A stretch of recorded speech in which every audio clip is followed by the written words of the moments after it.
ဝက်ငိုတံပါတာရာဇဝင်ရှိတယ်ကွာဟိုတုန်းကခွေးနဲ့ဝက်ငါပြောရအောင်ကြားလားခွေးနဲ့ဝက်လူရဲ့ထံမှာသူတို့ကလူကျွေးမှစားရတယ်ဘဝလူကျွေးမှစားရတဲ့ဝက်နဲ့ခွေးတိုင်ပင်ကြတယ်တငယ်ချင်းဝက်ရေတဲ့တငယ်ချင်းခွေးရေတဲ့ဝက်နဲ့ခွေးကတို့အရှင်သခင်အကူညီပေးကြစို့အေးဒါဖြင့်ဒီလိုပေးကြစို့ကွာတော်တယ်သွားပြီးတော့လာတို့သခင်ထွန်နဲ့ထဲတဲ့ຢာခင်းမှာသွားပြီးအလုပ်လုပ်ကြစို့ဝက်နဲ့ခွေးကတိုင်ပင်ပြီးဟိုရောက်တဲ့အခါကျတော့ဝက်ကတော့တစ်ပင်တွေကိုတခါလေအမြစ်ပါနှုတ်သီးနဲ့ထိုးပြီးတော့လှန်ပစ်ငုတ်တွေမရှိအောင်တစ်ပင်တွေမရှိအောင်ခဲတွေမရှိအောင်ဝက်ပဲလို့ပဲအလုံးလုံးပြင်မယ်လို့ခွေးကရှာကလေးထိုးပြီးတစ်ပင်ရိတ်ကဆောင်းချောင်းထိုင်ကြည့်တရီတွေများကြဟဲ့မင်းအလုံးလုံးပါတော့လားကွာဟိုအလုံးဆိုတာတော့ကြသက်သေးတစ်ခုပေါ်လာမှာပါကွာတဲ့ဘသူလုံးတယ်ဆိုတာကြိုးစားတဲ့ဝက်ကအလုံးလုံးပြီးအိမ်ပြန်သွားကြဟဲ့မင်းတို့ဘာလုပ်ခဲ့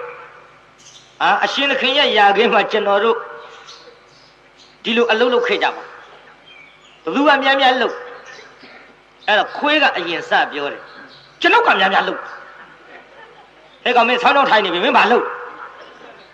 တာပေါ့ကွာတဲ့ငါလုပ်တာပေါ့တဲ့မင်းဘာမှမလုပ်ဘူးတဲ့ဟိုအရှင်သခင်နဲ့သူဘာမှမလုပ်ပါဘူးတဲ့ကျွန်ုပ်ပဲတစ်မြစ်တွေတူဖော်တယ်ခဲတွေတူဖော်တယ်တစ်ပင်တွေတူဖော်တယ်ကျွန်ုပ်ပဲကိုယ်တိုင်လုပ်ခဲ့ပါလေမဟုတ်ဘူးကျွန်ုပ်လုပ်တာခွေးကနေုံငါသွားကြည့်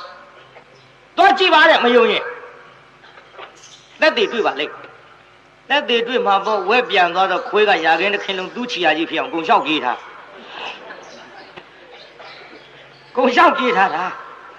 အရှင်သခင်ကသွားကြည့်တော့တရားနာပရိသတ်ကြီးခွေးချီယာကြီးတွေ့အမောင်ဝဲတဲ့ဆင်ကောင်ကြီးတွေ့မှတော့ဆင်ချီယာရှာစရာမလိုဘူးဆိုတာလို့ခွေးချီယာတွေ့မှတော့မင်းဝက်အလုတ်လုတ်တဲ့ဆိုပြီးမင်းဟာအလကားရေပဲတဲ့ခွေးအလုတ်လုတ်တာတဲ့ဒါခွေးချီယာကြီးများတယ်ဒီတော့ဝက်ကပြောရှာတယ်မဟုတ်ပါဘူးတဲ့ဒီခွေးကခွေးပေါင်းဝါတာပါတဲ့သူမလုပ်ပါဘူးတဲ့ငုတ်တုတ်ထိုင်းနေတာပါတဲ့အိုးတဲ့ဘာပြောတဲ့သူ့ချီယာကြီးပဲတဲ့နှုတ်ချီယာကြီးပါပဲတဲ့ခွေးကဟုတ်တယ်ဒါခွေးပဲအလုပ်လုပ်တာမင်းမလုပ်ဘူးဒီတော့ဝက်ကပြောရှာတယ်ငိုတံမာလေးနဲ့မဟုတ်ပါဘူးတဲ့ကျွန်ုပ်လုပ်တာပါတဲ့သူကငုတ်တုတ်ထိုင်းနေတာပါတဲ့ဝက်ကပြိဿအဲ့ဒီတုန်းကငိုတံမာလေးနဲ့ပြောတဲ့အချိန်ကစပြီးခုဝက်တံများငိုတံမာလေးကြီးဖြစ်နေတာတဲ့ပြု